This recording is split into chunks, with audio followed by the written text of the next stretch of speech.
أعوذ بالله من الشيطان الرجيم بسم الله الرحمن الرحيم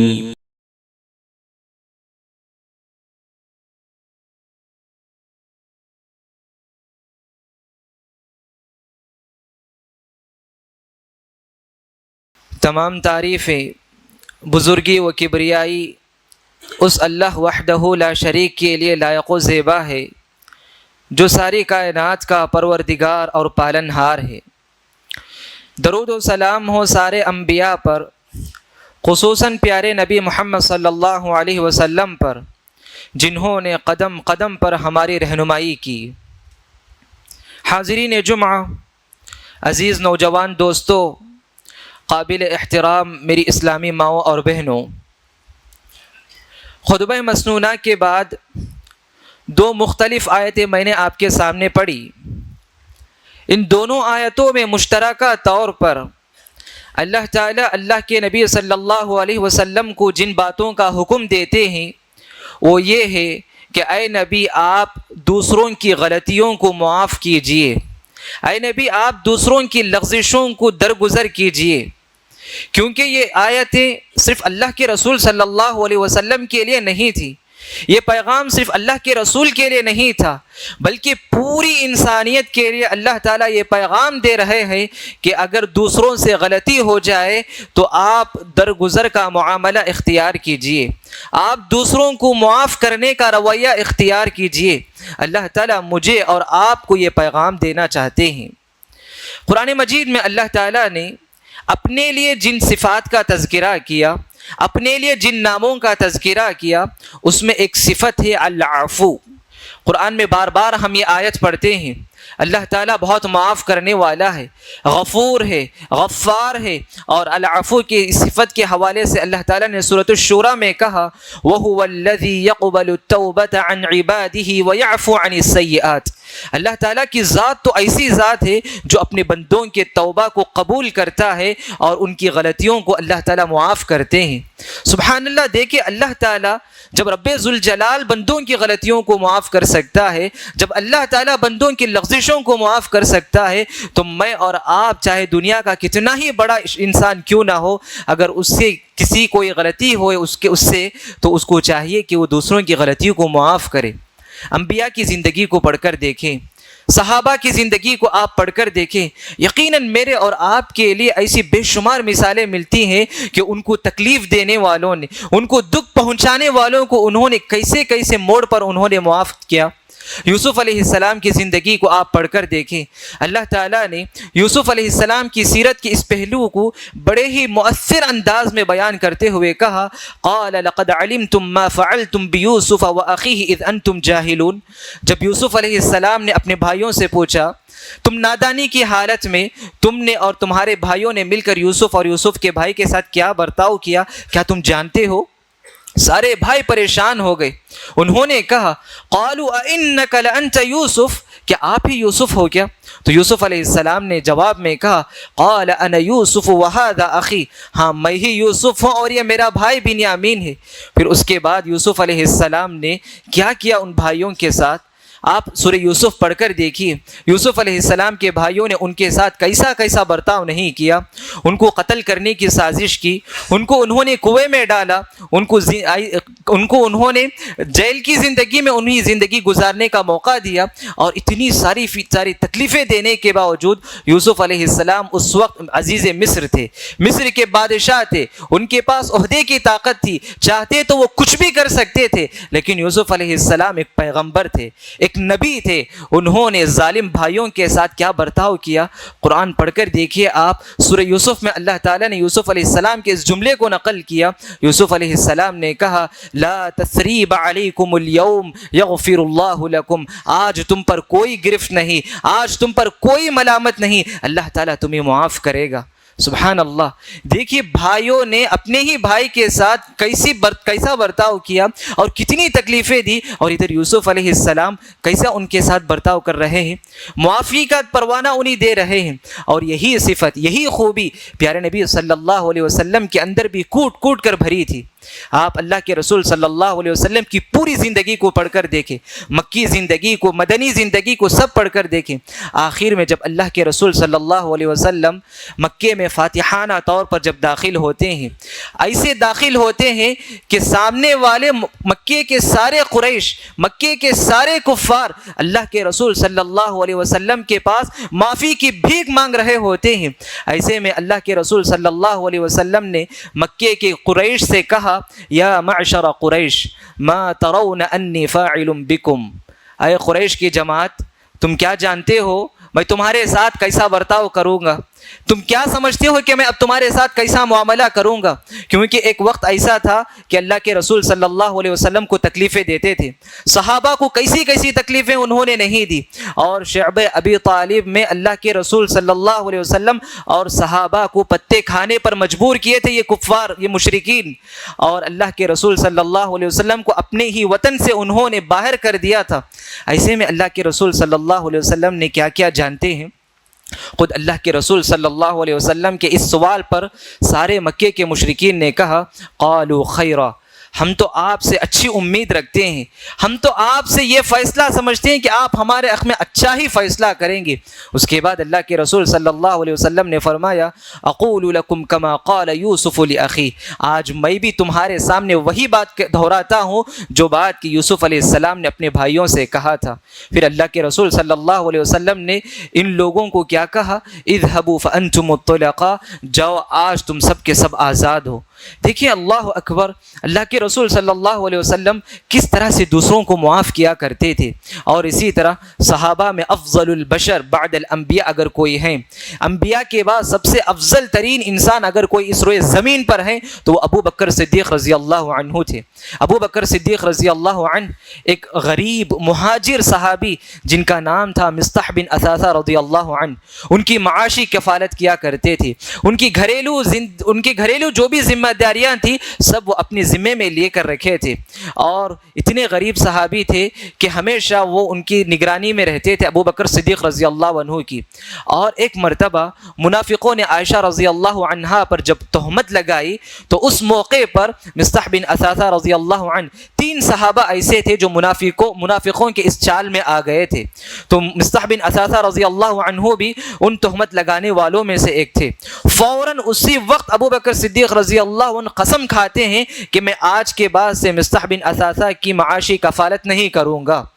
جیسے ہی ابو بکر رضی اللہ عنہ قسم کھا کر یہ جملہ کہتے ہیں، فوراً آسمان سے وحی آتی ہے، وَلْيَعْفُوا وَلْيَصْفَحُوا أَلَا تُحِبُّونَ أَن يَغْفِرَ اللَّهُ لَكُمْ، چاہیے کہ ابو بکر آپ ان کو معاف کر دیں، کیا تم یہ بات نہیں پسند کرتے ہو کہ اللہ تعالیٰ بھی تمہیں معاف کر دے؟ فوراً ابو بکر صدیق رضی اللہ عنہ اسی وقت یہ کہتے ہیں کہ میں آج سے پھر اس کے بعد ان کی معاشی کفالت کروں گا۔ پھر اس کے بعد کہتے ہیں کہ اللہ تعالیٰ، میں چاہتا ہوں کہ اللہ تعالیٰ میرے گناہوں کو بھی معاف کرے۔ تو دیکھیں اپنی بیٹی کی عزت پر حملہ کرنے والے پر انہوں نے کیسا سلوک کیا ابو بکر صدیق رضی اللہ عنہ نے۔ اور اسی طرح عیینہ بن حصن عمر بن خطاب رضی اللہ عنہ کے سامنے زبان درازی کر رہا ہوتا ہے۔ عمر بن خطاب رضی اللہ عنہ کے جلال کے بارے میں آپ سب جانتے ہیں، مارنے کے لیے آگے بڑھتے ہیں، فوراً مجلس میں عبداللہ بن عباس رضی اللہ عنہ اسی آیت کی تلاوت کرتے ہیں، خذ العفو وأمر بالعرف واعرض عن الجاہلین، کہ آپ معاف کر دیجئے، نیکی کا حکم دیجئے اور نادانوں سے آپ نہ الجھیے۔ فوراً یہ آیت پڑھتے ہیں، عمر بن خطاب رضی اللہ عنہ اپنا ہاتھ وہیں سے روک لیتے ہیں۔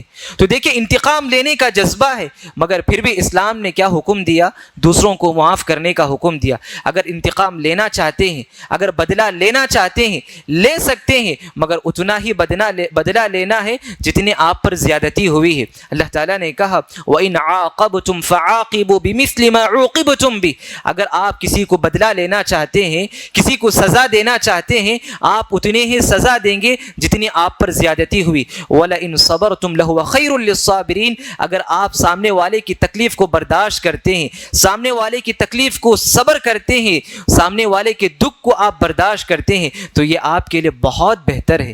تو دیکھیے سبحان اللہ، سامنے والے کی غلطی کو معاف کرنے پر اسلام نے کتنا ہمیں نہیں ابھارا ہے۔ اسی طرح امام احمد بن حنبل رحمہ اللہ 18 سال تک انہیں کوڑے برسائے گئے تھے۔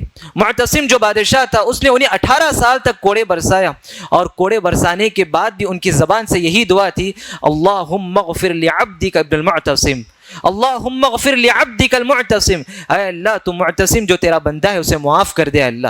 دیکھیں 18 سال پر لکھنے والوں نے لکھا کہ ان کی پیٹھ پر چھالے آ گئے تھے مارنے کی وجہ سے، اس کے باوجود بھی ان کی زبان پر کیا تھا؟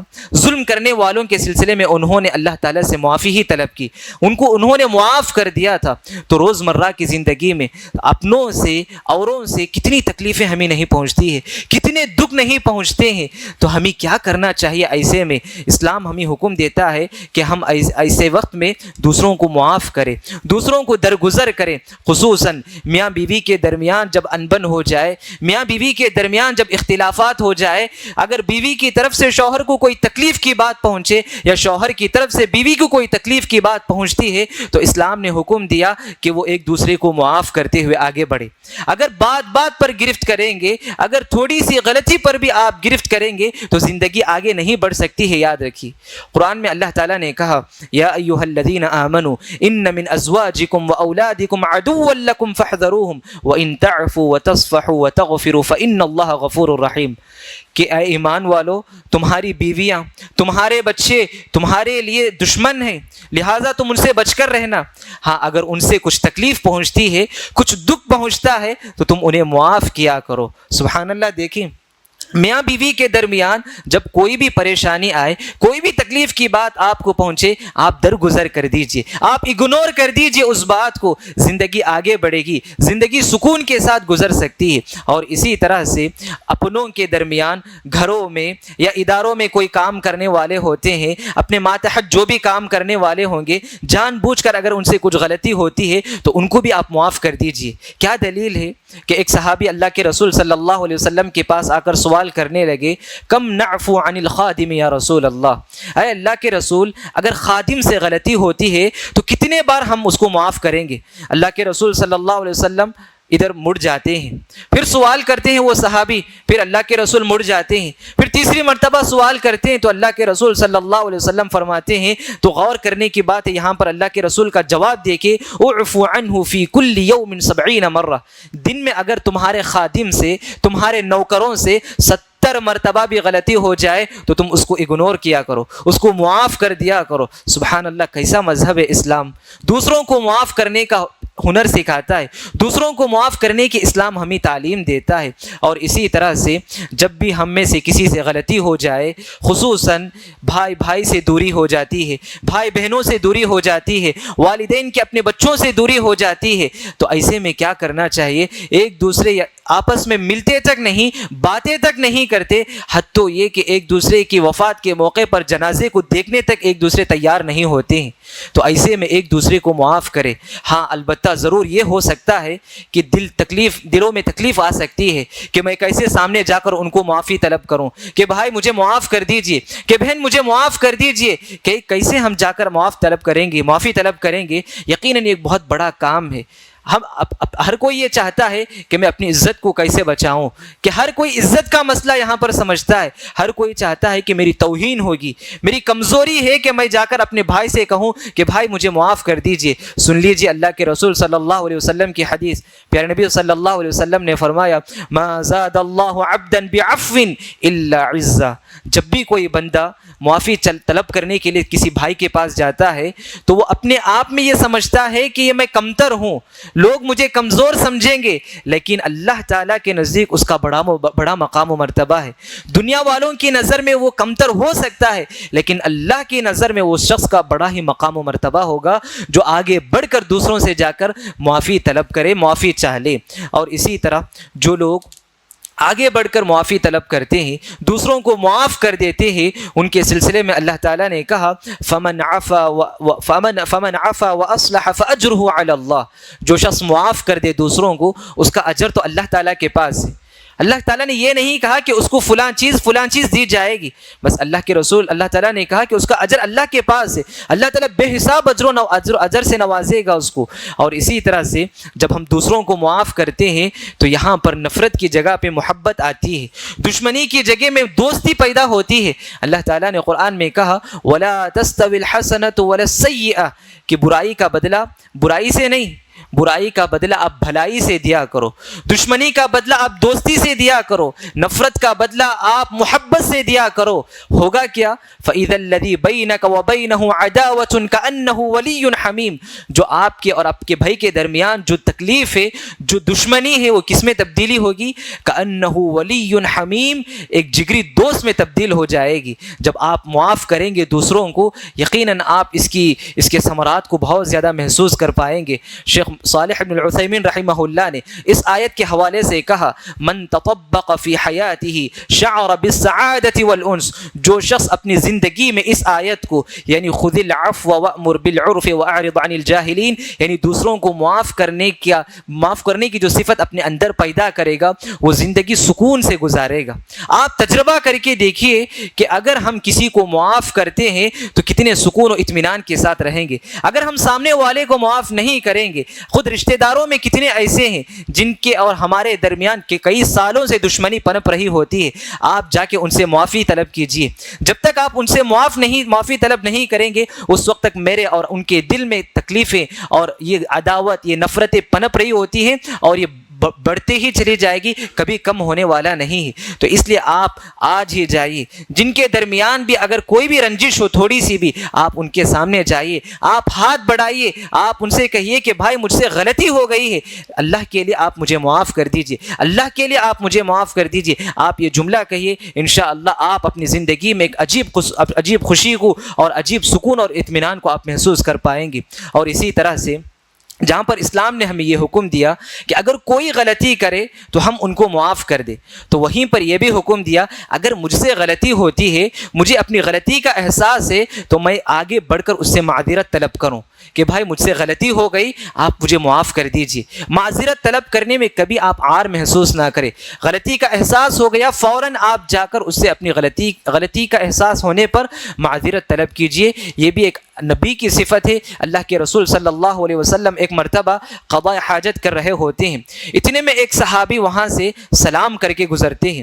اللہ کے رسول صلی اللہ علیہ وسلم قضاء حاجت کر رہے ہوتے ہیں، اس لیے اللہ کے رسول سلام کا جواب نہیں دیتے ہیں۔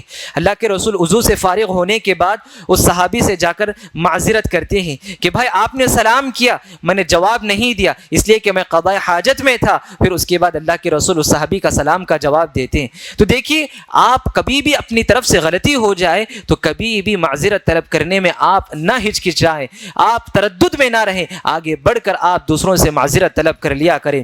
اور اسی طرح سے ایک حدیث کہہ کر میں اپنی بات کو ختم کرتا ہوں۔ مسند احمد کی روایت ہے، انس بن مالک رضی اللہ عنہ کہتے ہیں کہ اللہ کے رسول صلی اللہ علیہ وسلم کے ساتھ ہم بیٹھے ہوئے تھے، اتنے میں ایک صحابی اندر داخل ہوئے۔ اللہ کے رسول صلی اللہ علیہ وسلم نے فرمایا کہ اب تمہارے درمیان ایک جنتی شخص آئے گا۔ تو ایک صحابی آئے، مسجد کے اندر داخل ہوئے، ان کے چہرے سے، ان کی داڑھی سے وضو کا پانی ٹپک رہا تھا، اور وہ جوتے لے کر اپنے بغل میں دبائے ہوئے اللہ کے رسول کے مجلس میں آ کر بیٹھ گئے۔ مجلس ختم ہوئی، سارے صحابہ لوٹے، یہ بھی صحابی لوٹ گئے۔ پھر دوسرے دن وہ صحابی آئے، اللہ کے رسول صلی اللہ علیہ وسلم نے فرمایا کہ آج تمہارے درمیان ایک جنتی شخص آئے گا۔ صحابہ بیتاب تھے کہ وہ جنتی شخص کون ہے جس کے بارے میں اللہ کے رسول نے بشارت دے دی کہ وہ جنتی شخص ہے۔ پھر وہی صحابی آئے، بیٹھے، پھر چلے گئے۔ تیسرے دن بھی وہ صحابی آتے ہیں اور اللہ کے رسول جنت کی خوشخبری دیتے ہیں۔ پھر اس کے بعد جب تیسرے دن مجلس ختم ہوتی ہے، عبداللہ بن عمر بن عاص رضی اللہ عنہ ان کے پیچھے پیچھے جاتے ہیں، یہاں تک کہ ان کے گھر کی دہلیز تک پہنچ جاتے ہیں۔ پہنچنے کے بعد عبداللہ بن عمر بن عاص رضی اللہ عنہ اس جنتی صحابی سے کہتے ہیں کہ میرا اور میرے باپ کے درمیان کچھ مسئلہ ہو گیا ہے، میں قسم کھا چکا ہوں کہ میں 3 دن تک گھر نہیں آؤں گا، کہ آپ اگر اجازت دیں گے تو کیا میں آپ کے گھر میں 3 دن رک سکتا ہوں؟ تو وہ صحابی اجازت دے دیتے ہیں۔ پھر اس کے بعد 3 دن تک عبداللہ بن عمر بن عاص رضی اللہ عنہ ان کے گھر میں رک کر دیکھتے ہیں کہ ان کے اندر وہ کون سا عمل تھا جس کی وجہ سے اللہ کے رسول نے ان کو جنت کی بشارت دی۔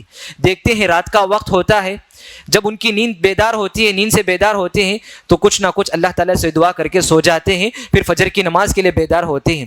3 دن کا یہی معمول، کوئی اچھا، کوئی ایسا عمل، کوئی انوکھا عمل ان کی زندگی میں نہیں دیکھ پاتے۔ پھر 3 دن کے بعد آخر وہ صحابی سے کہتے ہیں، عبداللہ بن عمر بن عاص رضی اللہ عنہ، میرے اور میرے والد کے درمیان کوئی مسئلہ نہیں تھا، بس میں آپ کے پیچھے اس لیے آیا کہ اللہ کے رسول صلی اللہ علیہ وسلم نے آپ کے آنے سے پہلے یہ بشارت دی تھی کہ آپ جنتی شخص ہیں۔ آپ کا کون سا عمل ہے جس کی وجہ سے اللہ کے رسول نے آپ کو جنت کی بشارت دی؟ تو وہ صحابی کہتے ہیں، غیر انی لا اجد فی نفسی لاحد من المسلمین غشا، شاید ہو سکتا ہے کہ میں اپنے مسلمان بھائی کے سلسلے میں اپنے دل میں کوئی بھی تکلیف کو، کوئی بھی عداوت کو، کوئی بھی نفرت کو نہیں رکھتا۔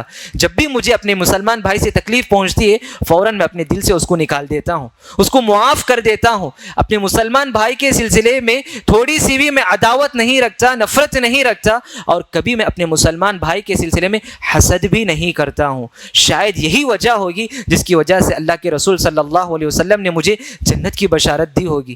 سبحان اللہ، دیکھیے کتنی بڑی بات ہے کہ اگر ہم اپنے دل کو پاک رکھیں گے۔ کب ہم پاک رکھ سکتے ہیں؟ جب ہمارے دل میں، میرے اور آپ کے دل میں، اپنے مسلمان بھائی کے حوالے سے اپنے دل میں کوئی بھی تکلیف نہ ہو، کوئی بھی رنج و غم نہ ہو، کوئی بھی نفرت نہ ہو، کوئی بھی دشمنی نہ ہو۔ اگر میں اور آپ کسی سے اب تک دشمنی رکھے ہیں تو فوراً آج ہی جائیں، آپ جا کر ان سے معافی طلب کریں، ان سے آپ کہیں کہ مجھ سے غلطی ہو گئی، آپ مجھے معاف کر دیجئے۔ اگر آپ سے غلطی ہوئی ہے تو آپ جا کر کہیں کہ بھائی آپ سے جو غلطی ہوئی میں آپ کو معاف کرتا ہوں۔ تو دیکھیے سبحان اللہ، اس کا اتنا بڑا اجر و ثواب ہے کہ آپ اس کا ثواب بے حساب پاؤ گے، اور یہ سب سے بڑا مشکل کام نہیں، بہت ہی آسان کام ہے۔ خود اللہ تعالیٰ نے کہا ان ذلک لمن عزم الامور، یہ بہت ہی عظیمت والے کاموں میں سے۔ ہر کسی کی بات نہیں کہ وہ آگے بڑھ کر جا کے معافی طلب کرے، یہ بڑے ہی عظیمت والے کاموں میں سے ہے۔ ہر کوئی آگے بڑھ کے جا کے معافی طلب نہیں کر سکتا، اور کوشش کرے کہ اگر غلطی ہو جائے تو دوسروں کو معاف کرنے کی، اور خود کی غلطی ہو تو معذرت طلب کرنے کی، یہ جو صفت ہے اس صفت کو اپنانے کی کوشش کرے۔ اس خطبے کا موضوع یہی ہے کہ آج یہ جو پیغام لے کر آپ نکلے کہ اگر ہم سے غلطی ہوتی ہے یا سامنے والے سے کچھ تکلیف یا دکھ پہنچتا ہے تو ہم ان کو معاف کرنے کی جو صفت ہے اس صفت کو اپنے اندر پیدا کرنے کی کوشش کریں۔ اللہ تعالیٰ سے دعا ہے کہ اللہ تعالیٰ مجھ کہنے والے کو، آپ تمام سننے والے کو، دوسروں کی جو غلطیاں ہیں ان غلطیوں کو معاف کرنے کی جو صفت ہے اس صفت کو اپنانے کی اللہ تعالیٰ مجھے اور آپ کو توفیق عطا فرمائے۔ آمین۔ اقول قولی هذا واستغفر الله لي ولكم ولسائر المسلمين من كل ذنب فاستغفروه انه هو الغفور الرحيم۔